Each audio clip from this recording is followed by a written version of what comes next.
Bismillahirrahmanirrahim. Saya Muhairul Umam dari kelas KIC ingin mempresentasikan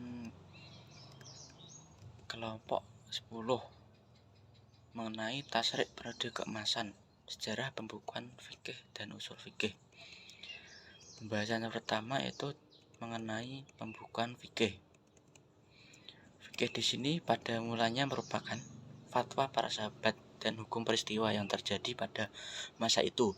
Mereka berfatwa karena adanya pertanyaan atau kasus yang dihadapi, bukan bermaksud untuk diikuti oleh masyarakat berikutnya. Mereka memahami nas Al-Quran dan hadis sesuai dengan perkembangan zaman. Pada masa Muawiyah, ada desakan dari hakim untuk mengkodifikasikan putusan-putusan mereka.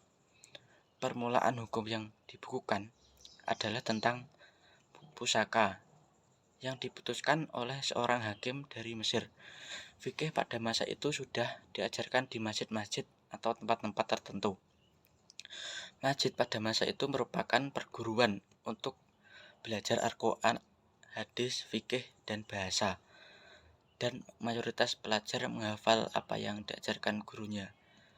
Selanjutnya, pembukuan itu mulai berkembang di Madinah. Ulama mulai mengumpulkan fatwa para sahabat seperti Abdullah bin Umar, Aisyah, Ibnu Abbas, dan fatwa tabi'in.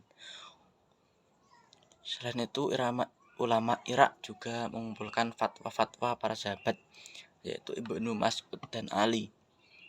Selain itu, barulah setiap ustadz membukukan fikihnya dan didaktekan kepada murid-muridnya.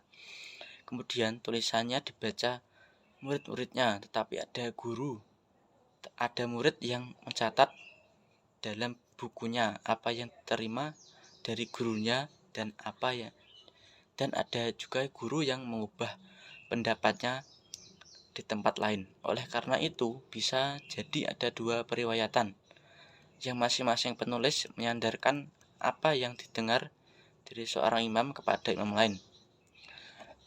Dalam mengkodifikasikan fikih, para ulama mempunyai 3 macam alternatif, yaitu yang pertama, penulisan fikih dicampur-campur dengan fatwa sahabat dan hadis. Contohnya yaitu Al-Muwatta karya Imam Malik bin Abbas, Jami al-Kabir karya Imam Sufyan ats-Tsauri, dan Ikhtilaf al-Hadis oleh Imam Syafi'i. Kedua penulisan fikih sudah terpisah dari hadis, seperti kitab Al-Qaraj yaitu karya Imam Abu Yusuf, Zahir Ar-Riwayah As-Sitah oleh Imam bin Hasan. Ketiga penulisan fikih secara komparatif dan sistematif seperti Al-Um yang ditulis oleh Imam Syafi'i. Tujuan dari kodifikasi ini adalah untuk merelasikan dua tujuan sebagai berikut. Yang pertama, menyatukan semua hukum dalam setiap masalah yang memiliki kemiripan sehingga tidak terjadi tumpang tindih.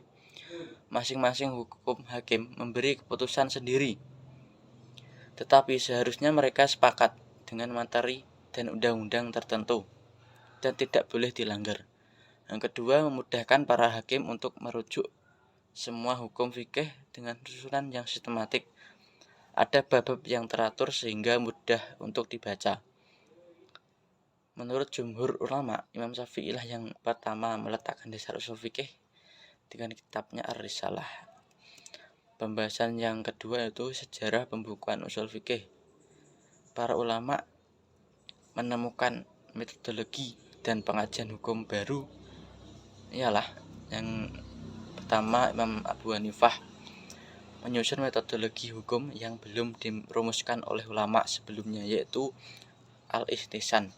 Yang kedua, Imam Malik merumuskan Al-Maslahah Mursalah, Al-Urf, dan Amal Ahli Madinah. Yang ketiga, Imam Syafi'i merumuskan metodologi analisis atau qiyas. Pada penghujung abad kedua, Muhammad bin Idris As-Syafi'i meramu, mensistemasi, dan membukukan usul fikih melalui karyanya yang terkenal dengan sebutan Ar-Risalah, yaitu lembaran-lembaran baru yang dikirim kepada Abdurrahman Al-Mahdi. ahli hadis di masanya. Ia mulai menyusun metode-metode penggalian hukum Islam, sumber-sumbernya, serta petunjuk-petunjuk usul fikih. Dalam penyusunannya ini, Imam Syafi'i bermodalkan peninggalan hakim hukum-hukum fikih yang diwariskan oleh generasi pendahulunya. Di samping juga rekaman hasil diskusi antara berbagai aliran fikih yang bermacam-macam. Dengan pengalaman beliau yang pernah menuntut ilmu kepada Imam Malik, Imam Muhammad bin Hasan, serta fikih Makkah yang dipelajari ketika ia di Makkah, menjadikannya dia seorang yang berwawasan luas, yang dengan kecerdasannya menyusun kaidah-kaidah yang menjelaskan tentang ijtihad yang benar dan ijtihad yang salah. Kaidah-kaidah yang di kemudian hari ini dikenal dengan nama usul fikih. Oleh sebab itu, Imam Syafi'i adalah orang yang pertama yang membukukan ilmu usul fikih yang diberi nama Ar-Risalah. Ilmu usul fikih digolongkan menjadi dua, yaitu yang pertama mutakalimin, yaitu orang yang memakai pola pikir falsafi dengan menggunakan kerangka berpikir logis dan induktif. Tokohnya adalah Imam Syafi'i, dan mazhab yang memakai pola-pola fikir ini adalah Syafi'i, Maliki, dan Hambali. Yang kedua Ahnaf, yaitu memakai kerangka fikir deduktif. Tokohnya adalah Imam Hanafi. Mazhab Hanafiyah adalah mazhab yang memakai pola fikir ini. Pada perkembangannya, kitab Ar-Risalah menjadi pembahasan yang luas oleh para ulama usul fikih. Di antaranya dalam bentuk syarah atau penjelasan kitab secara mendalam yang dikemukakan oleh Imam Syafi'i dalam kitabnya, dengan melakukan pembahasan secara analisis terhadap pendapat dan teori Imam Syafi'i yang terkadang mengemukakan pendapat yang berlawanan dengan pendapat Imam Syafi'i. Misalnya ulama usul dari kalangan Hanafi yang mengakui teori usul fikih Imam Syafi'i, tetapi mereka menambahkan metode atau teori lain, yaitu ihtisan dan al-uf. Masuk penjelasan yang ketiga, yaitu sebab-sebab perkembangan fikih dan usul fikih. Di sini proses perkembangan fikih dan usul fikih memerlukan kurun waktu 250 tahun.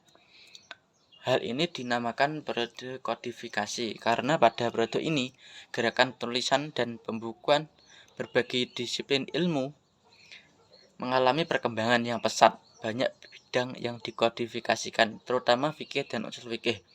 Periode ini dinamakan periode keemasan, dan khusus dalam perkembangan hukum Islam telah berkembang dan menjadi matang, sehingga membuahkan perbendaharaan hukum, semangat dan antusias dalam mengkaji persoalan hukum, baik ibadah, muamalah, dan persoalan-persoalan yang lain, disesuaikan dengan semangat hukum Islam. Para ulama tidak berkumpul dalam satu kota, tetapi mereka menyebar hampir di seluruh kota. Hukum Islam mempunyai karakter yang mendasari pesatnya kajian fikih pada masa keemasan ini, yaitu yang pertama adanya pendekatan kebahasaan. Ada bagian yang sangat penting dari pendekatan ini dipahami makna teks, sehingga tercapai maksud syarak atau maqasid syariah. Sebagai pisau bedah pendekatan ini digunakan pendekatan redaksi Al-Quran, uslub Al-Quran. Ungkapan yang biasa digunakan adalah lafaz. Yang kedua pendekatan ilat, hukum atau mauqul an-nas. Yang menjadi fokus perhatian pendekatan ini adalah mencapai makna yang tersirat di balik sistematika lafaz, kecerdasan intelektual, dan ketajaman analisa sangat dibutuhkan dalam menggali maksud-maksud syarak sehingga ilat hukum dapat tertangkap. Yang ketiga, pendekatan tujuan sekunder, al-maqasidus sanawiyah. Sebelum menggunakan pendekatan ini, kata saja harus tahu terlebih dahulu apa yang menjadi tujuan primer dari syara' atau al-maqasid asliyah. Dalam kajian usul fikih, tujuan sekunder ini sangat penting posisinya untuk mengetahui maqasid syariah. Bahkan kajian ini menjadi jembatan atau penghubung antar keduanya. Yang keempat, diamnya syari' pada sesuatu tempat tertentu, sehingga mereka bisa fokus dan berkonsentrasi dalam pengistinbatan hukum. Sebab-sebab perkembangan fikih dan usul fikih juga bisa dilihat dari luasnya wilayah Islam. Telah dibukukannya fikih dan usul fikih dan munculnya tokoh fikih dengan kemampuannya, sehingga usul fikih dapat berkembang sampai sekarang ini. Yang terakhir yaitu pengaruh pembukuan fikih dan usul fikih terhadap tasyri'.